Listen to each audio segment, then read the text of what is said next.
Bonjour mes frères et sœurs. Avant de commencer notre culte, j'aimerais bien vous donner quelques annonces. Tout d'abord, j'aimerais bien vous dire que nous continuons dans la même situation, c'est-à-dire que nous avons encore des restrictions pour nous rassembler, donc les cultes continuent à être dématérialisés en attendant les prochaines allocutions du Premier ministre afin de nous donner de nouvelles perspectives concernant notre situation. Deuxièmement, je vous invite aussi pour ceux qui ont la possibilité de participer de nos études bibliques. Donc, nous avons les études bibliques par Internet, en ligne, tous les mercredis soirs. Je vous envoie dans votre email, votre adresse email, les liens pour partager, pour être dans notre salle virtuelle afin que nous puissions faire nos études bibliques. Donc, je vous invite à y participer. C'est tous les mercredis à 18h30. Donc, c'est les deux annonces pour l'instant. Je vais vous informer dans les cas si nous avons des changements ou quelques autres nouvelles concernant notre situation. Je vais vous informer, je vais vous appeler ou vous envoyer des messages afin de vous laisser, de vous renseigner concernant toutes les choses, à tous les changements. Troisième chose, finalement, je voudrais vous encourager à continuer avec vos offrandes, vos dons, soit sur Internet, soit vous pouvez m'envoyer, car vraiment c'est une situation compliquée, la nôtre maintenant, car notre Église a besoin, nous passons par des moments difficiles, vous savez très bien, à cause de ces confinements. Parce que justement l'Église ne touche pas aucune subvention de l'État. L'Église est pour elle-même, on n'a pas aucune aide et donc nous dépendons de votre générosité. Et donc je vous invite à continuer à être fidèles comme plusieurs parmi vous sont en train de faire des virements ou de nous envoyer par courriel vos offrandes. Je vous remercie beaucoup et je vous rappelle que le Seigneur est toujours là avec nous, en train de nous bénir et de nous garder. Donc, voilà les trois annonces que j'aimerais bien vous partager aujourd'hui. Et pour entamer notre culte, j'aimerais bien vous inviter à lire les psaumes 146. Psaume 146.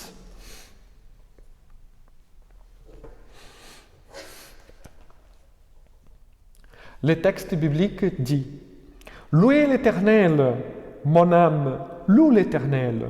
Je louerai l'Éternel tant que je vivrai. Je célébrerai mon Dieu tant que j'existerai. Ne vous confiez pas aux grands, aux fils de l'homme qui ne peuvent sauver. Leur souffle s'en va, ils rentrent dans la terre. En ces mêmes jours, leurs desseins périssent.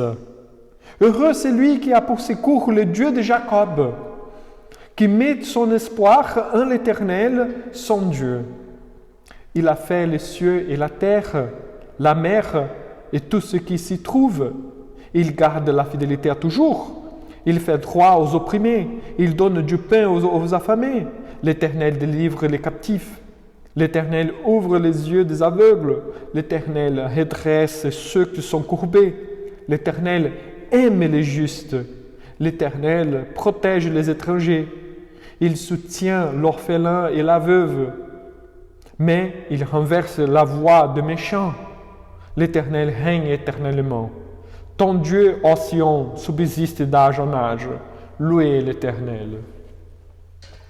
Je vous invite à rendre gloire à notre Dieu, justement car il a fait toutes les choses.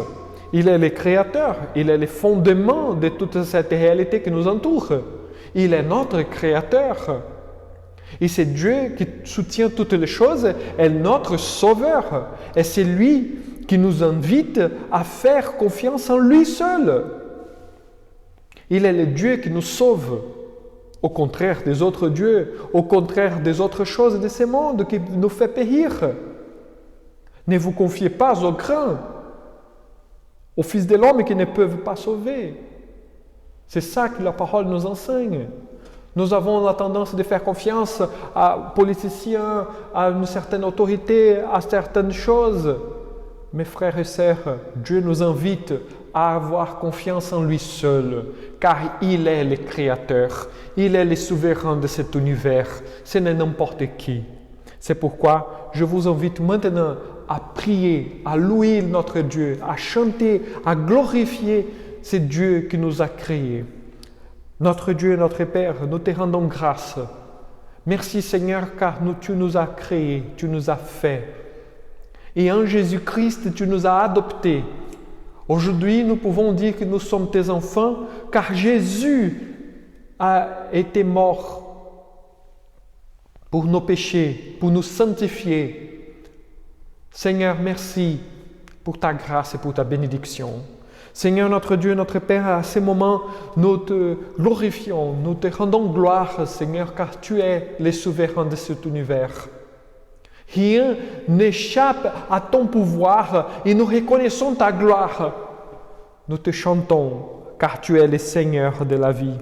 Tu es le vainqueur, tu es le grand souverain. C'est au nom de Jésus, notre Seigneur et Sauveur, que nous te prions, nous te louons. Amen. Je vous invite à louer le Seigneur avec les cantiques « Victoire au Seigneur de la vie ».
Maintenant, mes frères et sœurs, je vous invite au psaume 43, à lire le psaume 43. Le psaume 43 dit « Rends-moi justice, ô Dieu, défends ma cause contre une nation infidèle. Délivre-moi des hommes de fraude et d'iniquité. Toi, mon Dieu protecteur, pourquoi me repousses-tu? Pourquoi dois-je marcher dans la tristesse, sous l'oppression de l'ennemi? Envoie ta lumière et ta fidélité, qu'elle me guide, qu'elle me conduise à ta montagne sainte et à tes demeures. J'irai vers l'autel de Dieu ma joie et mon allégresse, et je te célébrerai sur l'harpe, ô Dieu, mon Dieu. Pourquoi t'abattus-tu, mon âme? et je m'y tue au-dedans de moi, espère en Dieu, car je le louerai encore. Il est mon salut et mon Dieu. Voyez mes frères et sœurs, ces psaumes qui montrent ces paradoxes de notre existence. En même temps que nous faisons confiance en Dieu, en même temps aussi, nous goûtons, nous expérimentons des souffrances. Il y a des moments dans notre vie qu'on passe par des moments difficiles, qu'on est opprimé, on est pressé, on est vraiment dans une situation accablante. On prie, on cherche le Seigneur et il semble qu'il n'écoute pas, il ne nous exauce pas. Toi, mon Dieu protecteur, pourquoi me repousses-tu? Il semble qu'il n'est pas là. Mais vous voyez, mes frères et sœurs, justement, la progression du psaume 43, car la conclusion de cette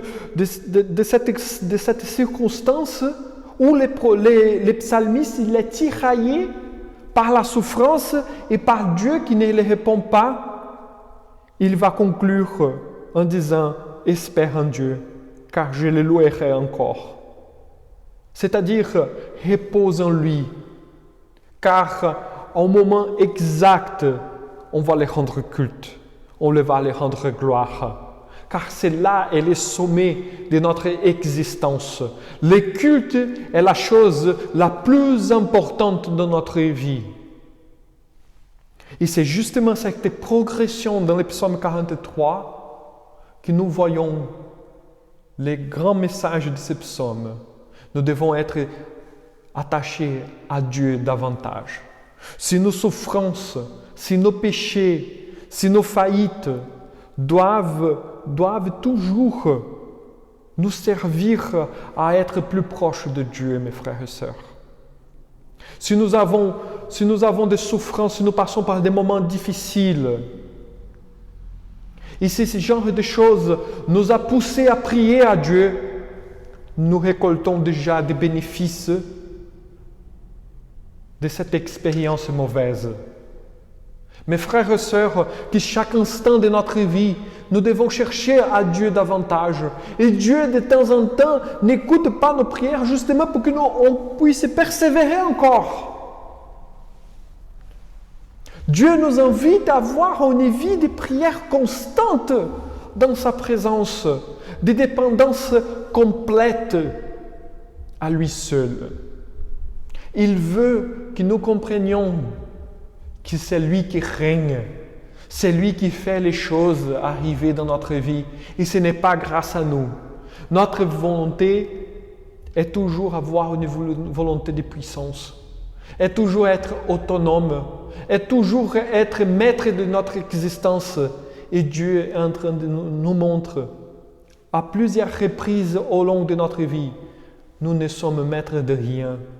Nous devons dépendre de sa grâce, de sa souveraineté et de sa providence.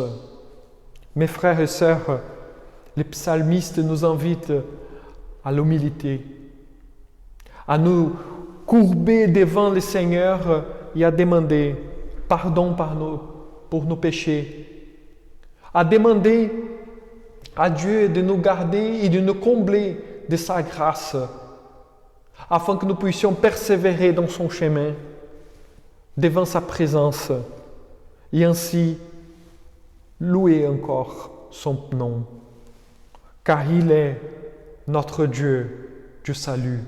C'est lui qui nous a sauvés en Jésus-Christ.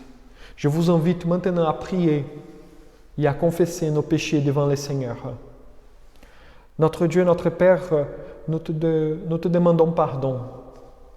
Seigneur, combien de fois nous avons essayé, Seigneur, de vivre sans ta grâce, comme si les choses dépendaient uniquement et exclusivement de nos efforts. Seigneur, nous avons une tendance vers l'autonomie. Nous avons une tendance, Seigneur, à ne pas dépendre de toi. Notre Dieu, notre Père, nous sommes arrogants. Pardonnez-nous, pardonnez nos péchés. Seigneur, aide-nous, Seigneur, à vivre une vie de dépendance de toi, Seigneur. Au lieu de dépendre de notre propre force, de notre propre capacité, de nos propres capacités, Seigneur, brise dans nos cœurs les idoles qui nous trompent et que nous puissions, Seigneur, marcher vers toi. Que nous puissions toujours, Seigneur, dépendre de ta grâce exclusivement. Aide-nous, Seigneur. Aide-nous. Fortifiez-nous. C'est au nom de ton Fils bien-aimé Jésus-Christ que nous confessons nos péchés devant ta face et nous te demandons humblement ton pardon. Amen. Mes frères et sœurs, Dieu est toujours là pour nous pardonner. Dieu toujours nous accorde son amour, son grand amour. Et je vous invite à chanter maintenant ce grand amour avec les cantiques « L'amour de Dieu ». Et ainsi, on se préparera pour la prédication de la parole de Dieu.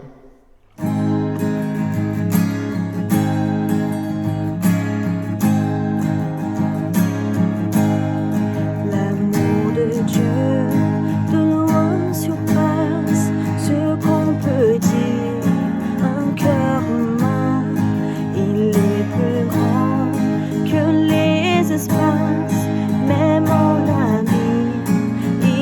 Atteint pour le péché de notre monde.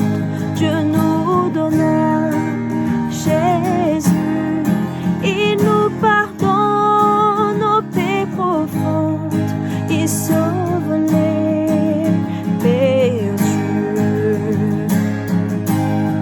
Verser de l'encre dans les ondes, changer le ciel en parchemin, tendez la plume à tout le monde et que chacun soit écrivain.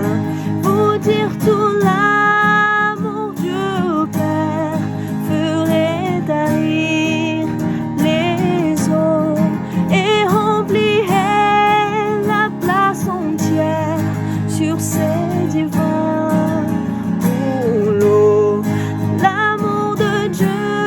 Si fort, si tendre, est un amour sans fin.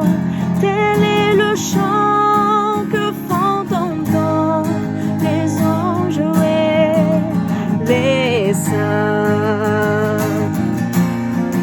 Et que le monde un jour chancelle avec ses trônes et ses rois, quand trembleront tous les rebelles, soudain c'est